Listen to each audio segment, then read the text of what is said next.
I need is whiskey, Texas, and you. Hey y'all, welcome back to Whiskey Wednesday. Thanks for tuning in. We appreciate you, and we're real super happy that you're enjoying the show, and hopefully you'll share it with some of your friends. We're gonna do the same thing as always, man. We're gonna talk about some whiskey. We're gonna talk about some music, and then we're gonna talk about some other stuff. Let's do it. Today we got something Jamie decided to pick out. This is ultra premium Select Club Pecan Praline, or Very nice. pecan, however you want to say it. Jamie's been picking out a lot of things lately. She has, Anyway, they got a pretty cool bag. I like that bag. It's nice. You keep some of your trinkets in here. Yeah. Can I just say it was recommended by the guy at the liquor store? Some of your Chuck stuff. Yeah. I think this is probably going to be a sugary one, kind of like that Fireball. It's got a little bit of a syrupy kind of feel to it. So we'll go with just a little bit there. The guy at the liquor store. And we'll go with, this might be a Christmas whiskey here. And just a little bit there. Oh, look at it. That even pours like a syrup. Yeah. Yeah. What does it say on it? Is it blended? It says it's a Is it crunchy? Canadian When you put the lid whiskey. down? What did a Jamie little bit do of to extra us? there. Canadian whiskey with neutral grain spirits and natural pecan flavor. Okay, so it's 70 proof. So, yeah. I thought it was one of these like 45 proof deals or something that's like blended. Nah. It's not. All right. So let's go ahead and get after this whiskey. We'll see what we got. And cheers. I don't know why we do the table, but we do it anyway.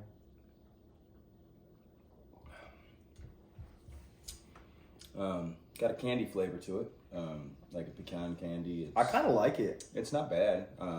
Very, very, very mild on the burn. Like, Yeah. I don't even feel For anything. 70 proof, Yeah, that's. I feel like this kind of would have a little bit of a hangover element to it. I feel Because like it's it sweet. probably could. Yeah, because I think there's probably some sugar involved in there. I mean, it's a really good tasting whiskey. I think. That's Jamie's random finger.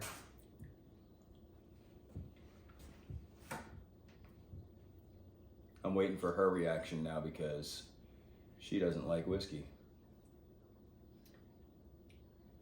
Try a sip because what you got on your finger, That might be a good one for her to start doing. Start with drinking because it's kind of like a little sweet. Good lord! For y'all, But it's not bad. for y'all, It was not bad. It was not bad. Okay. for those of y'all that can't see, Jamie just went like this. So yeah, so this is for people who don't like whiskey. This is it's really really mellow. I won't even say it's smooth. It's not even smooth. It's just really mellow.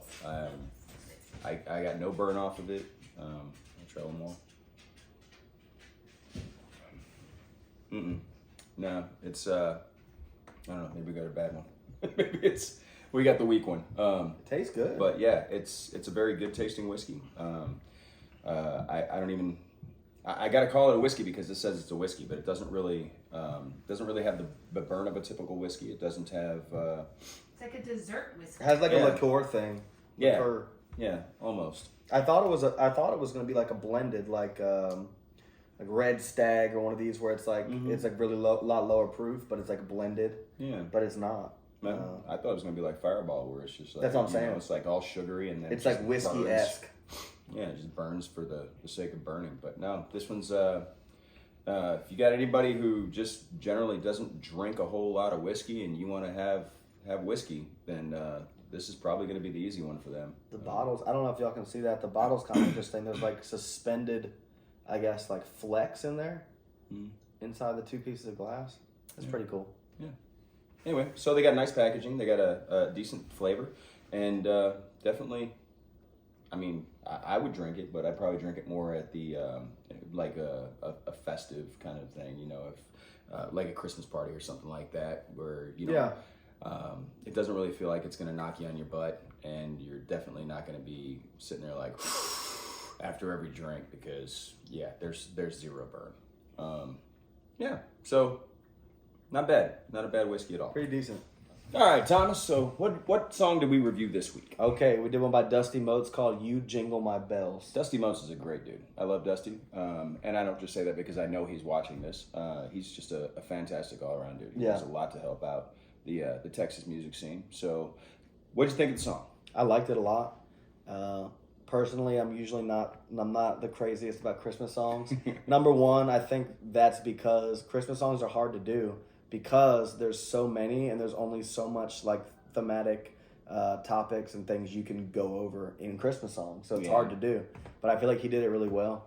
I liked the driving rhythm in the verses, and I liked the way the instruments in the background mixed in. But most of all, I liked how he used tongue-in-cheek humor. Oh, yeah. I'm a huge fan of that in country music. Yeah. I've always liked the humorous side, and I feel like this one is still family-friendly, but it's... the adults are going to know what he's talking about. The kids are going to be like, hey, you're jingling song. bells, you know? Yeah.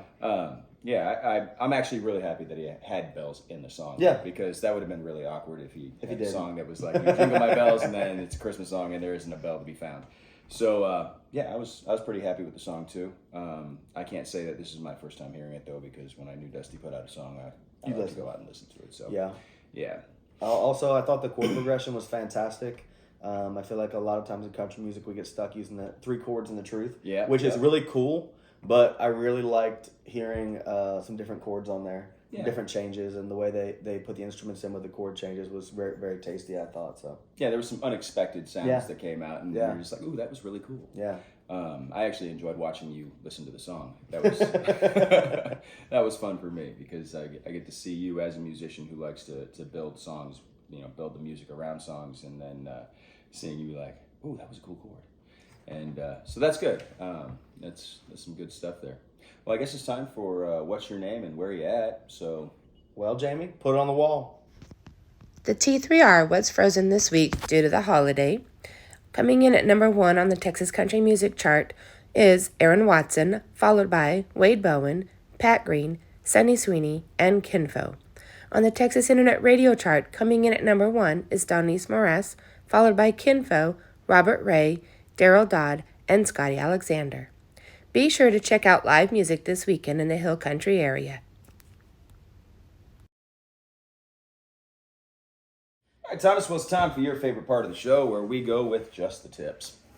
So my tip is going to be seasonal, of course. We're talking about Christmas and, Christmas songs at your shows. I mean, if you're an artist, if you're a musician, you're a performer, and you're going out to the shows, you kind of got to know the venue that you're going to. You got to know the crowd that's going to be there.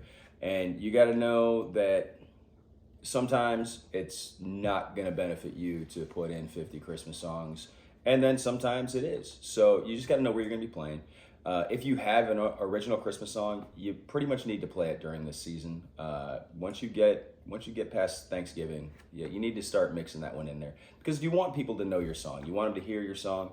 And a lot of times, the only way that they're going to hear about it if they don't know you already is they have to hear you play it at a show.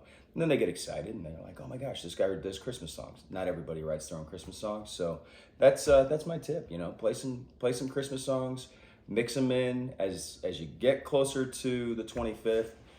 Maybe add a few more here and there, but don't overdo it. That's kind of the big thing. Whatever your set is, whatever it is that you do normally with your music, that's what people are coming out to see. So don't lose sight of what draws people out to your shows. You want them to still enjoy the show, and then you mix a few Christmas songs in there because it's that season, and it's going to be good.